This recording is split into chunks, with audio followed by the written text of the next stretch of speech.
Remnant 2 is a game that has had fans in a bit of an uproar since its release. It has been regarded by veterans as a massive improvement from the first game in every way except one: trait points. Specifically, the cap introduced in Remnant 2. For those unfamiliar, traits are passive buffs that you unlock after completing certain quests.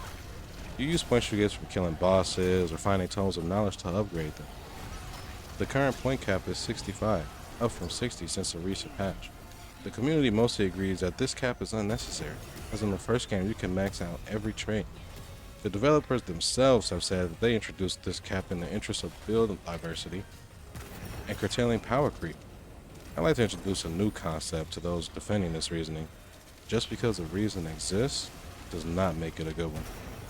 I have a hard time seeing where the power creep comes from by having a bit of extra stamina or reduced recoil. It certainly can't come from being able to vault things faster or climb ladders faster, right?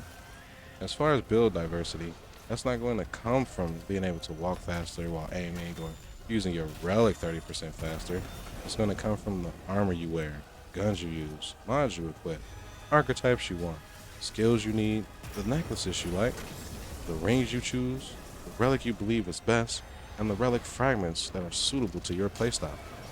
That's already 9 different variables for the build diversity the devs want. So why are the devs so stubborn on this? It makes it worse to think about the extra dev time spent making traversal and stuff slower just to make it a trait, as well as cap the points that you can use for buying traits. They didn't make any direct damage boosting traits, so where would the power creep come from? People are always going to run the best traits like health, stamina, regen, and damage reduction, so how does that promote build diversity instead of build monotony? Even on my channel, I have a couple builds, and those all have the same traits. I put all the same traits in the comment section. Even with all of these traits maxed, you'd still get one shot on Apocalypse in most scenarios. So again, they lose me with their flawed reasoning. I've noticed lately that devs usually believe they know what's best over the community they make their game for. If most people are telling you your food needs more salt, chances are your food needs more salt. Also, if you're fine with the cap or are unaffected by it, that's awesome. But just because you're okay with something doesn't mean it's okay to have it. If you're the one that's okay with your friend's saltless cooking, that doesn't mean that it doesn't need more salt. It just means that you're okay with less.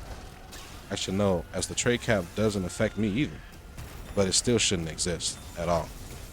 Developer narcissism sucks to deal with, but as long as we keep up the critique on this awful decision, they eventually must listen.